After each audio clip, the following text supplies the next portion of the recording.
Hello friends, welcome to Johnny talks. तो आज की इस वीडियो में हम डिस्कस करेंगे जीके के बहुत ही शानदार प्रश्न जो कि आपके JOIT पोस्ट कोड 939 एग्ज़ाम के लिए काफ़ी हेल्पफुल होंगे। तो दोस्तों बने रहिए वीडियो में अंत तक।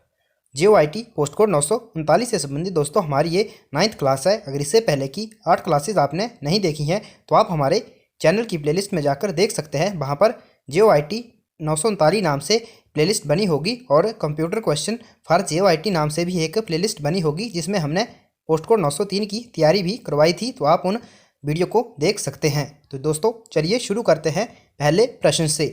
पहला जो प्रश्न है वो है द कैपिटल ऑफ ब्रिजीबाज ब्रिजी की राजधानी थी। तो दोस्तों ये जो हम प्रश्न डिस्कस कर रहे हैं ये प्रीवियस ईयर के प्रश्न हैं जो कि एग्जाम में बार बार पूछे जाते हैं। तो प्रश्न है ब्रिजी की राजधानी थी। तो दोस्तों आपको पता होगा प्राचीन समय में जो 16 महाजनपद थे उनमें से ब्रिजी भी एक महाजनपद था और ब्रिजी की जो राजधानी थी वो थी वैशाली। तो ऑप्शन डी जो है वो सही हो जाएगा। और दोस्तों श्रावस्ती जो थी वो कौशल की राजधानी थी श्रावस्ती। अगला प्रश्न है who was the king that sent a request to a foreign king to send figs wine and sophist to India. किस राजा ने एक विदेशी राजा को अंजीर मदिरा और कुतर्कियों को भारत भेजने की विनती भेजी। तो दोस्तों वह राजा था बिंदुसार। तो इसका ऑप्शन सी जो है वो सही हो जाएगा।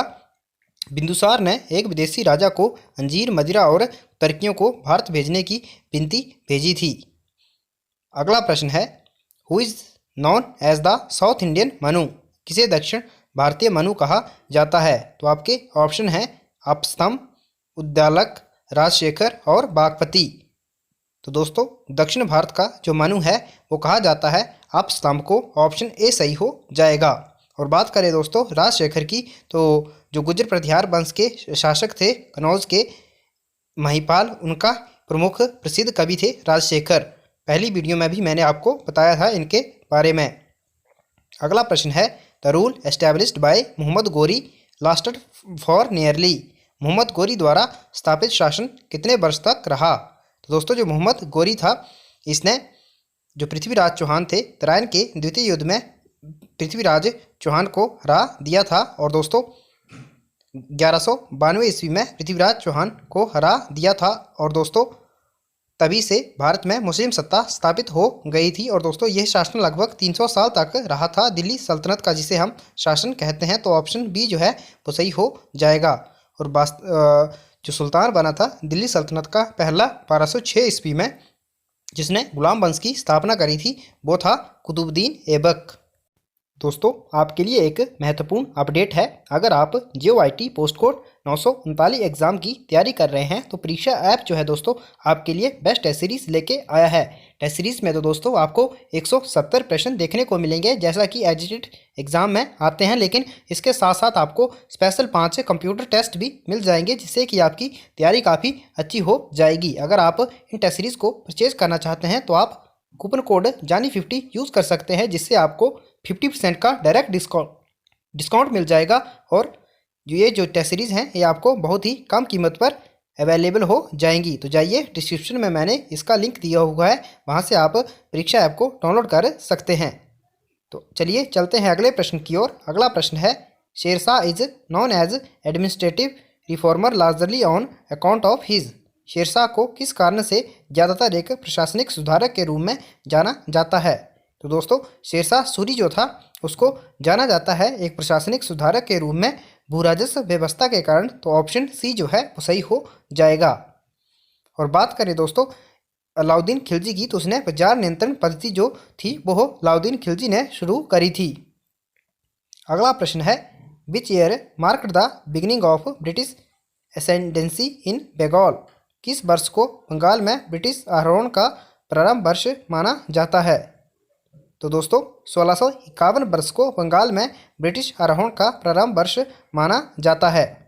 और बात करें पहले प्रश्न की दोस्तों शेरशाह सूरी था उसने जो मुगल बादशाह था हुमायूं उसको 2 बार युद्ध में हराया था 1539 और 1540 में चौसा और कनौज की लड़ाइयों में।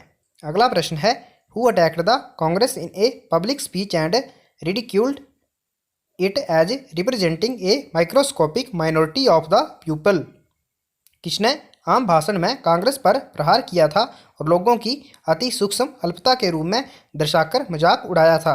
दोस्तों ये कहा था लॉर्ड डफरिन ने, तो ऑप्शन सी जो है वो सही हो जाएगा। और दोस्तों लॉर्ड डफरिन जो हो गवर्नर जनरल था या वायसराय था दोस्तों।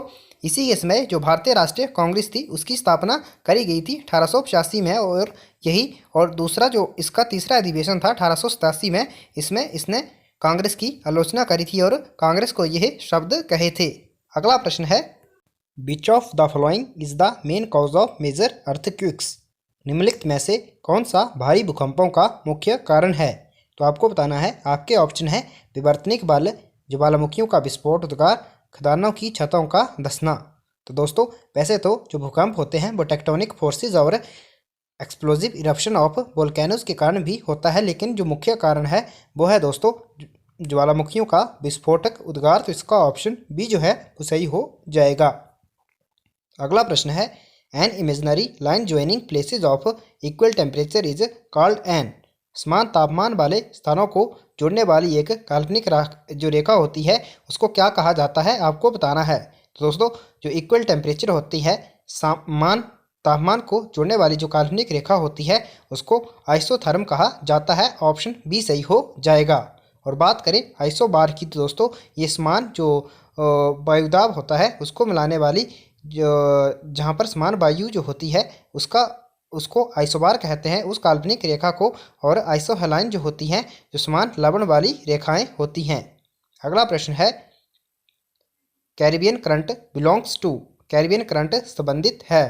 तो दोस्तों जो कैरिबियन करंट है वो अटलांटिक महासागर से संबंधित है। ऑप्शन सी सही हो जाएगा, अटलांटिक ओशियन। और दोस्तों जो कैरिबियन करंट जो है यह जो महासागरीय जलधारा है दोस्तों, यह गर्म महासागरीय जलधारा है। जैसे कि जो हिंद महासागर है उसकी मोजाम्बिक और अग्लुहास जलधाराएं हैं, वैसे यह अटलांटिक महासागर की जलधारा है।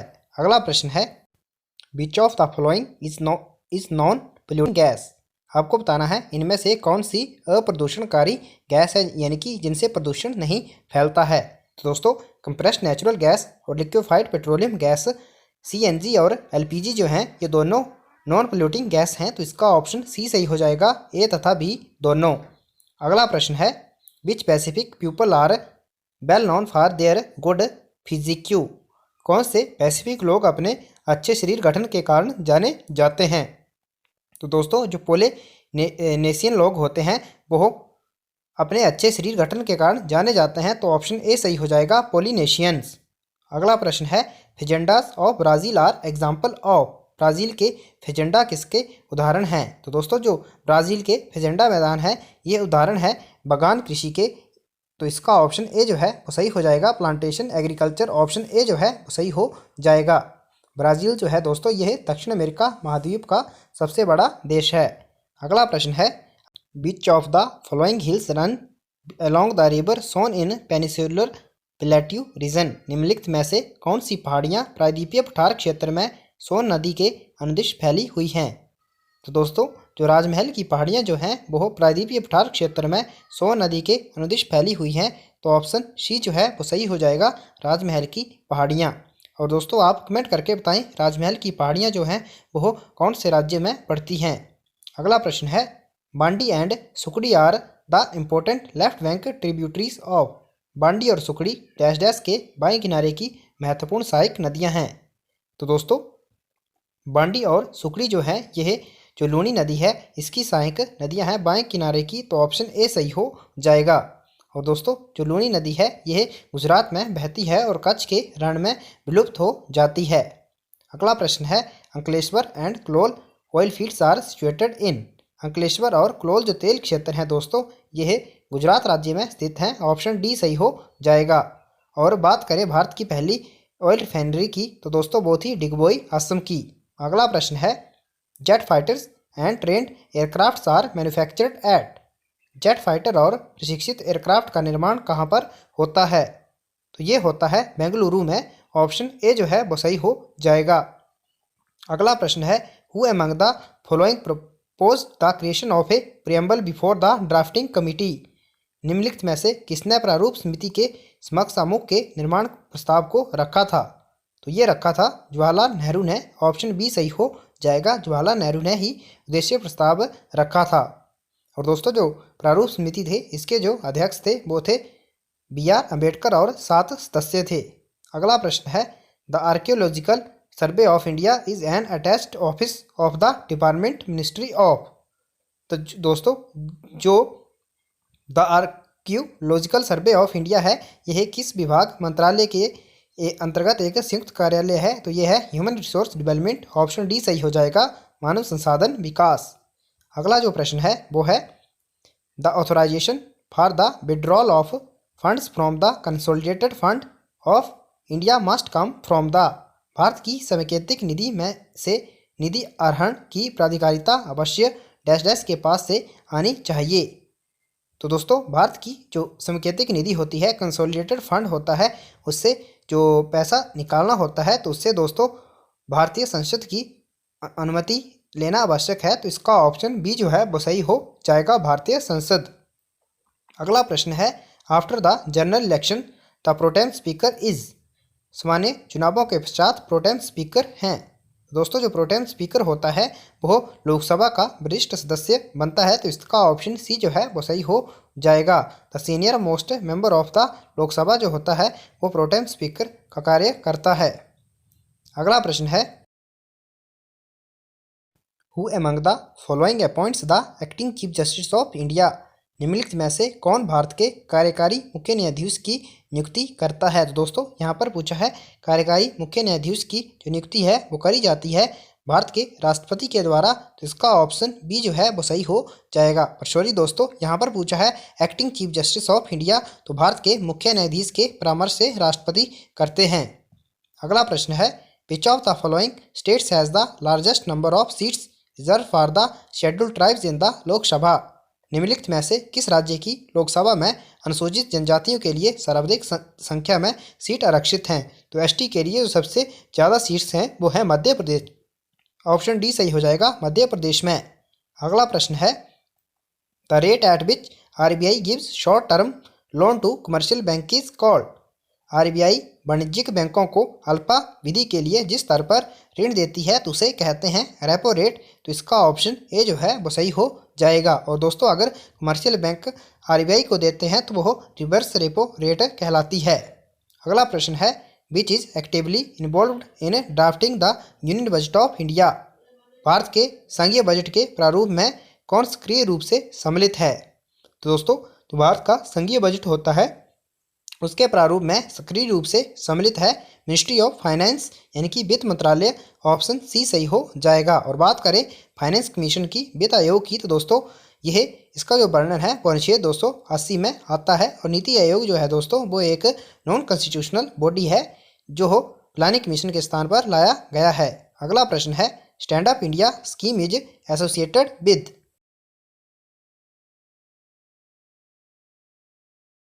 स्टैंड अप इंडिया योजना जो है दोस्तों वो SC ST और महिला उद्यमियों से संबंधित है। तो इसका ऑप्शन सी जो है वो सही हो जाएगा, SC ST और महिला उद्यमियों से। और दोस्तों ये जो योजना है यह 2016 में शुरू करी गई थी। इसमें 10 लाख से 1 करोड़ के बीच लोन का प्रावधान है। तो दोस्तों कैसी लगी आज की वीडियो? आज की वीडियो में इतना ही। अगर आपको वीडियो पसंद आई हो तो वीडियो को लाइक करें और चैनल को भी अवश्य सब्सक्राइब करें। Thanks for watching, God bless you all.